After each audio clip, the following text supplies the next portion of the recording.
Hello, good morning friends. मैं सुजीत लाठर स्टारविल के online platform पर आप सभी का हार्दिक स्वागत करता हूं। हमने सीडीपी एजुकेशन साइकोलॉजी की एक क्लास में डिस्कशन किया था, इंट्रोडक्शन पार्ट था, उसके बारे में डिस्कशन किया था। तो आगे हम इन क्लासेस को कंटिन्यू करते हुए आज जो इसका इंट्रोडक्शन पार्ट है उसमें आगे डिस्कस करेंगे। तो कल का हमारा जो डिस्कशन रहा था वो किस बारे में रहा था? तो हमने कल शिक्षा या एजुकेशन वर्ड के बारे में डिस्कस किया था कि इसका मीनिंग क्या है। ठीक है, इस वर्ड का आज के दृष्टिकोण में क्या अर्थ होता है और प्राचीन दृष्टिकोण के संदर्भ में इसका क्या अर्थ था। ठीक है, कुछ हमने इंपॉर्टेंट परिभाषाओं के बारे में बात की थी, बेसिक शिक्षा, शिक्षा, वृद्धा योजना के बारे में बात की थी। ठीक है, बुनियादी शिक्षा के बारे में हमने बात की थी। और आज हम बात करेंगे मनोविज्ञान का जन्म कैसे हुआ, साइकोलॉजी का बर्थ कैसे हुआ।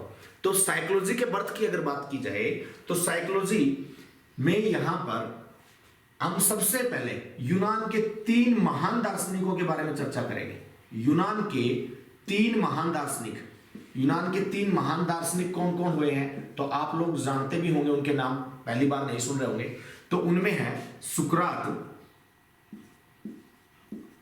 उसके बाद सुकरात के बाद कौन आए?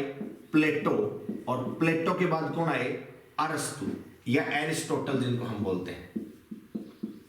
ठीक है, इन तीनों का सीक्वेंस भी हमें याद होना चाहिए कि सुकरात जो थे इनके शिष्य प्लेटो थे, प्लेटो के शिष्य अरस्तु थे। तो इनको याद कैसे रखेंगे? इनको हम याद रख सकते हैं इस एक वर्ड या हम यूं कह सकते हैं इस ट्रिक के माध्यम से। स्पा हम कराते हैं, हेयर स्पा कराते हैं ना, तो स्पा से हमें ध्यान रह जाएगा इनका सीक्वेंस क्या था। सुकरात हो गए एस से, पी से क्या हो गए? प्लेटो हो गए, और ए से क्या हो गए? एरिस्टोटल हो गए। तो सबसे पहले एक विषय था दर्शन शास्त्र। क्या विषय था? दर्शन शास्त्र। अब दर्शन शास्त्र जो विषय था, फिलोसफी जिसको हम कहते हैं, इसका अध्ययन किसने स्टार्ट किया? इसके बारे में सबसे पहले अवधारणा किसने प्रस्तुत की? तो वो सुकरात थे। हालांकि सुकरात जो थे वो क्या थे? अनपढ़ थे, पढ़े लिखे नहीं थे, लेकिन उन्होंने इसके ऊपर शोध या अवधारणा प्रस्तुत कर दी थी कि भाई दर्शन शास्त्र जो है, फिलोसफी है, इससे कोई अलग विषय होना चाहिए। ठीक है, पढ़ते इनके कुछ सदस्य जो साथी लोग थे वही पढ़ते थे, पढ़े लिखे नहीं थे। अब सुकरात ने सबसे पहले अवधारणा प्रस्तुत की कि ये अलग विषय होना चाहिए, और इसके ऊपर स्टडी का कार्य किसने किया? प्लेटो ने किया। तो प्लेटो ने इसके ऊपर स्टडी का कार्य किया और इसको अलग विषय के रूप में पहचान दिलाने का कार्य किसने किया? अरस्तु ने किया। तो देखिए यहां पर 3 क्वेश्चन बन गए। साइकोलॉजी जो है या मनोविज्ञान है, उसकी अवधारणा किसने प्रस्तुत की? सुकरात ने। इसका अध्ययन किसने स्टार्ट किया? प्लेटो ने। और इसको अलग किसने किया? अरस्तु ने। अलग किससे किया? दर्शन शास्त्र से। अब जिससे अलग किया, फिलोसफी से अलग किया, तो ये तो क्या हो जाएगी? जननी। मनोविज्ञान की क्या हो जाएगी? जननी। और फादर कौन हो जाएंगे इसके? जनक कौन हो जाएंगे? तो अरस्तु क्या हो जाएंगे? मनोविज्ञान के जनक हो जाएंगे। ठीक है, अब अगर बात की जाए तो इनमें सुकरात जो थे वो स्पिरिचुअल नॉलेज वाले व्यक्ति थे, आध्यात्मिक प्रवृत्ति के थे और बहुत अधिक ज्ञानी थे, सिद्ध थे, इनको कहा जा सकता है। हालांकि प्लेटो और अरस्तु को इनके जैसी नॉलेज नहीं थी, लेकिन जो बुकिश नॉलेज की अगर बात की जाए, रिसर्च जो की इन्होंने पढ़े लिखे होने की वजह से, इसलिए इनको अधिक ख्याति मिली। अगर बात की जाए रायबर्न नामक एक विद्वान है, तो रायबर्न के अनुसार, रायबर्न क्या कहते हैं? रायबर्न के अनुसार मनोविज्ञान के जनक कौन है? अरस्तु है। लेकिन एक विद्वान है कोलसैनिक। कौन विद्वान है? कोलसैनिक। कोलसैनिक जो है उनके अनुसार मनोविज्ञान के जनक कौन है? तो उनके अनुसार मनोविज्ञान के जनक कौन माने जाते हैं? प्लेटो माने जाते हैं। अब हम इन चीजों को बोर्ड पर कम डिस्कस करेंगे और आपके सामने कुछ स्लाइड में प्रस्तुत करता हूं। ठीक है, उनसे हमें लिखना कम पड़ेगा और आपका टाइम भी बचेगा। देखिए, विलियम वुंट के प्रयासों से मनोविज्ञान, इससे पहले 1-2 स्लाइड और होनी चाहिए। हाँ बिल्कुल, देखिए पहली स्लाइड में क्या दिया हुआ है, जैसा मैंने आपको बताया, रायबर्न के मत के अनुसार किसने? दर्शन शास्त्र के अंग के रूप में मनोविज्ञान ने अपना सफर स्टार्ट किया। किसके काल में? अरस्तु, जो मैं बता चुका हूं, तो आप पढ़ सकते हैं स्लाइड को। रायबर्न का मत है कि मनोविज्ञान ने अरस्तु के समय में दर्शन शास्त्र के अंग अंग के रूप में जीवन प्रारंभ किया। तो जीवन जिसके अंग के रूप में प्रारंभ किया, जिससे जीवन प्रारंभ किया गया है, वही कौन हो जाएंगे? जनक हो जाएंगे। और दर्शन शास्त्र यहां पर लिखा हुआ है, तो जो फिलोसफी है वो क्या हो जाएगी? इसकी मदर हो जाएगी। नेक्स्ट स्लाइड की बात करते हैं। नेक्स्ट स्लाइड में देखिए आपको क्या दिया हुआ है, विलियम वुंट के प्रयासों से मनोविज्ञान दर्शन शास्त्र से अलग हो गई। अरस्तु ने दर्शन शास्त्र से मनोविज्ञान को अलग तो किया, लेकिन पूर्ण रूप से इसको अलग नहीं कर पाए। तो पूर्ण रूप से अलग करने का जो प्रयास किया गया, वो दो प्रमुख साइकोलॉजिस्ट हुए हैं, दोनों के बारे में आपको बताता हूं। उनमें एक तो थे विलियम जेम्स, एक तो कौन थे? विलियम जेम्स, और दूसरे कौन? William Wundt. तो इन्होंने साइकोलॉजी को या मनोविज्ञान को दर्शन शास्त्र से पूर्ण रूप से मुक्त कराने में या अलग विषय बनाने में बहुत ही हेल्प की थी, या अपना अहम रोल निभाया था। तो यहां पर एक विद्वान का नाम आता है विलियम जेम्स। जो विलियम जेम्स थे, इन्होंने अमेरिका में प्रथम मनोवैज्ञानिक प्रयोगशाला की स्थापना की थी 1875 में। और अगर बात की जाए विलियम वुंट की, तो जो विलियम वुंट हैं, इन्होंने जर्मनी के लिप्जिंग शहर में स्थापना की थी प्रथम मनोवैज्ञानिक प्रयोगशाला की, इनके ठीक 4 साल बाद 1879 में। अब बात यहां पर ये आती है कि पहली प्रयोगशाला किसके द्वारा स्थापित की गई थी मनोविज्ञान की? तो वो विलियम जेम्स के द्वारा स्थापित की गई थी अमेरिका में। लेकिन इनकी जो प्रयोगशाला थी, उसमें जो डाटा था, जो प्रयोग होती थी, रिसर्च होती थी, उनको ओरिजिनल नहीं माना गया।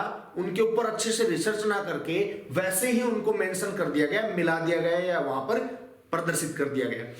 इसलिए यहां से शिक्षा मनोविज्ञान के क्षेत्र में कोई क्रांति का जन्म नहीं हुआ। लेकिन विलियम वुंट के प्रयासों से जब 1879 में जर्मनी के लिप्जिंग शहर में पहली मनोवैज्ञानिक प्रयोगशाला स्थापित की गई, तो यहां शिक्षा मनोविज्ञान के क्षेत्र में क्रांति आ गई, क्योंकि इनकी जो रिसर्च थी, इनका जो डाटा था, वो ओरिजिनल कंटेंट था, ओरिजिनलिटी पर बेस्ड था। इसलिए इनको तुरंत ही क्या मिल गई? प्रसिद्धि मिल गई। इनकी जो अगर बात की जाए, आपसे पूछी जाए प्रथम मनोवैज्ञानिक प्रयोगशाला कहां स्थापित की गई, तो आप इसके ऊपर नहीं जाएंगे, बल्कि इसके ऊपर जाएंगे, क्योंकि इनको तो फेक मान लिया गया था, इनका डाटा ओरिजिनल नहीं माना गया, तो इसको प्रयोगशाला माना ही नहीं गया। बहुत कम लोग मानते हैं, हालांकि अमेरिका में माना जाता है। और अमेरिका में मनोविज्ञान के जो जनक हैं, फादर ऑफ अमेरिकन साइकोलॉजी अगर हम कहें, अमेरिकी मनोविज्ञान के जनक, तो नो डाउट वो कौन रहेंगे? विलियम जेम्स रहेंगे। लेकिन अगर ओवरऑल वर्ल्ड की बात करें और हम अपने देश की भी बात करें, भारत की बात करें, तो उसमें जो हमारे देश में साइकोलॉजी के जनक हैं, वो किसे माना जाता है? विलियम वुंट को माना जाता है। साइकोलॉजी का कौन सा जनक? आधुनिक मनोविज्ञान के जनक। क्योंकि अगर जनक की बात की जाए, मनोविज्ञान के जनक कौन होंगे? अरस्तु होंगे, एरिस्टोटल होंगे, अकॉर्डिंग टू रायबर्न और बहुत सारे साइकोलॉजिस्ट के अकॉर्डिंग। लेकिन अगर बात की जाए कि अमेरिका में मनोविज्ञान के जनक कौन माने जाते हैं, तो यहां पर आधुनिक मनोविज्ञान के जनक की मैं बात कर रहा हूं, तो वो कौन होंगे? William James. अगर बात की जाए आधुनिक मनोविज्ञान के जनक कौन है और अमेरिका बढ़ना है, तो आपको जाना है विलियम वुंट के साथ। DSSB के एग्जाम में, KVS के एग्जाम में, यूपी टेट, हरियाणा एस्टेट के एग्जाम में भी ये क्वेश्चन आ चुका है, और उसमें विलियम वुंट को ही ठीक माना गया है। बहुत सारी बुक्स जो हैं मार्केट में जो अवेलेबल हैं, जो आप पढ़ते होंगे, उसमें विलियम जेम्स को फादर ऑफ मॉडर्न साइकोलॉजी, वास्तविक मनोविज्ञान का जनक और आधुनिक मनोविज्ञान का जनक कहा गया है, जो कि सही नहीं माना जाता। इनको वास्तविक मनोविज्ञान का जनक माना जाता है, इन्हीं को, विलियम वुंट को ही क्या माना जाता है? वास्तविक मनोविज्ञान का जनक माना जाता है, और इन्हीं को प्रयोगात्मक मनोविज्ञान का जनक माना जाता है। साथ ही संरचनावाद के जनक भी इनको कहा जाता है। तो विलियम वुंट के प्रयासों से, यहां पर आप पढ़ पा रहे होंगे, विलियम वुंट के प्रयासों से मनोविज्ञान दर्शन शास्त्र से अलग हो गई। एक दूसरे विद्वान और हैं जिनके बारे में आप नेक्स्ट स्लाइड में पढ़ पा रहे होंगे। अमेरिकी विद्वान विलियम जेम्स ने मनोविज्ञान को दर्शन शास्त्र से पूर्ण रूप से मुक्त कर स्वतंत्र विषय का रूप प्रदान किया। तो इन्होंने स्वतंत्र विषय के लिए तो दोनों का ही रोल रहा था। मैं बता चुका हूं, अमेरिका में इनको अधिक वेटेज मिलती है, और अगर बात की जाए अदर कंट्री में या भारत में, तो विलियम वुंट के प्रयासों को अधिक सही माना जाता है। ठीक है, नेक्स्ट स्लाइड में देखिए आप, साइकोलॉजी शब्द के प्रयोग की अगर हम बात करें, तो यूनान के एक निवासी थे रुडोल्फ गॉयकेल। कौन थे? रुडोल्फ गॉयकेल। रुडोल्फ गोइकिल भी कह सकते हैं, पढ़ने में थोड़ा सा ये अलग हो सकता है। रुडोल्फ गोइकिल ने 1590 में, रुडोल्फ गोइकिल ने क्या किया, 1590 में प्रथम बार या पहली बार साइकोलॉजी शब्द का यूज किया। अब ऐसा क्या हुआ था 1590 में कि इन्होंने पहली बार साइकोलॉजी शब्द का यूज किया?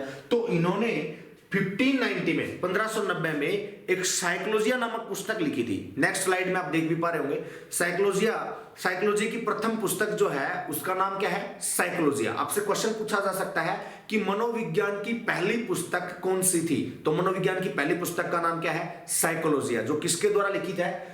रुडोल्फ गोइकिल के द्वारा लिखी थी। और कब लिखी गई थी? 1590। इस पुस्तक के माध्यम से उन्होंने प्रथम बार साइकोलॉजी शब्द का यूज किया था। ठीक है, नेक्स्ट स्लाइड में आप देखिए, अमेरिकी मनोवैज्ञानिक विलियम जेम्स के द्वारा लिखित एक पुस्तक है principle of psychology. Principle of psychology जो है वो मनोविज्ञान की आधारशिला बनी। आधारशिला क्या होती है?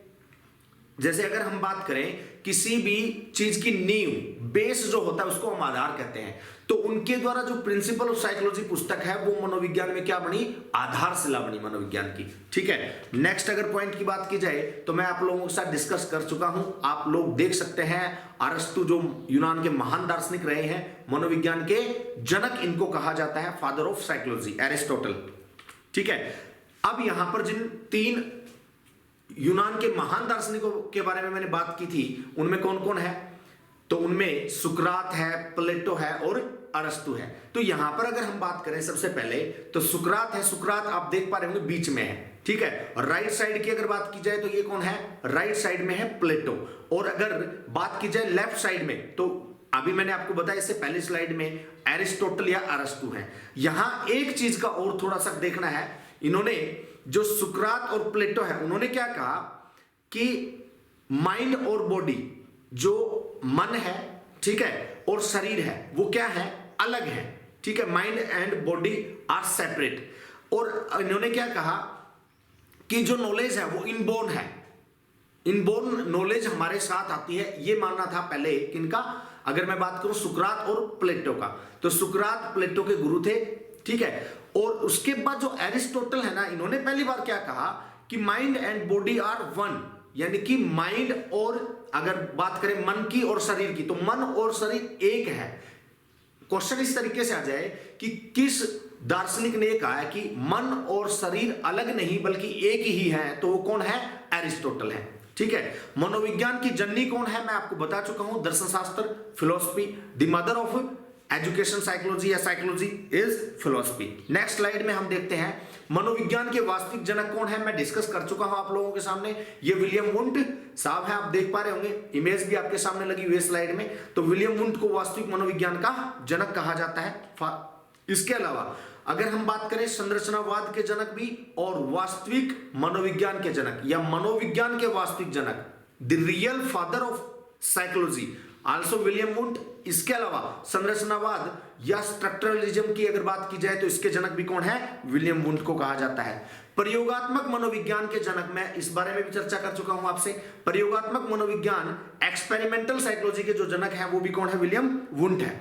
अब ये चीज भी मैं बता चुका हूं, विश्व की प्रथम मनोवैज्ञानिक प्रयोगशाला, हालांकि स्थापना तो की गई थी विलियम जेम्स के द्वारा, लेकिन इनकी प्रयोगशाला के जो डाटा थे वो ऑथेंटिक ना होने की वजह से इसको प्रयोगशाला की मान्यता ही नहीं मिली। इसलिए प्रथम मनोवैज्ञानिक प्रयोगशाला किसकी मानी जाती है? विलियम वुंट के द्वारा, जो जर्मनी के लिप्जिंग शहर में स्थापित की गई थी 1879 में, उसको प्रथम मनोवैज्ञानिक प्रयोगशाला कहा जाता है और ये जर्मनी के लिप्जिंग शहर में स्थापित की गई थी।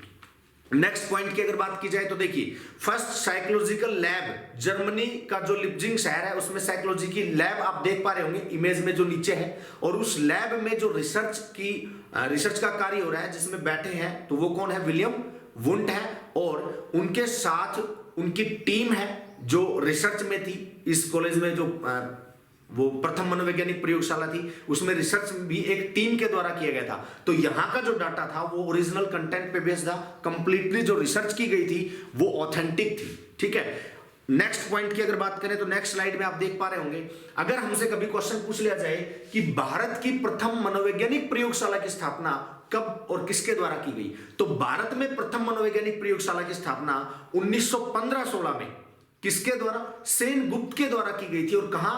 कलकत्ता विश्वविद्यालय में, कलकत्ता यूनिवर्सिटी में की गई थी। ठीक है, तो नेक्स्ट पॉइंट की अगर बात की जाए तो आप देखिए, आपसे क्वेश्चन पूछा जा सकता है कि शैक्षिक मनोविज्ञान के जनक या शिक्षा मनोविज्ञान के जनक कौन है? तो शिक्षा मनोविज्ञान, शैक्षिक मनोविज्ञान, शिक्षा जो वर्ड है ना, वो कीवर्ड मान लीजिएगा आप एडवर्ड ली थॉर्नडाइक का। तो शिक्षा मनोविज्ञान के जनक पूछे जाए, शैक्षिक मनोविज्ञान के जनक पूछे जाए तो वो कौन होंगे? एडवर्ड ली थॉर्नडाइक। ये अमेरिकन साइकोलॉजिस्ट थे, अमेरिका से इनका संबंध था।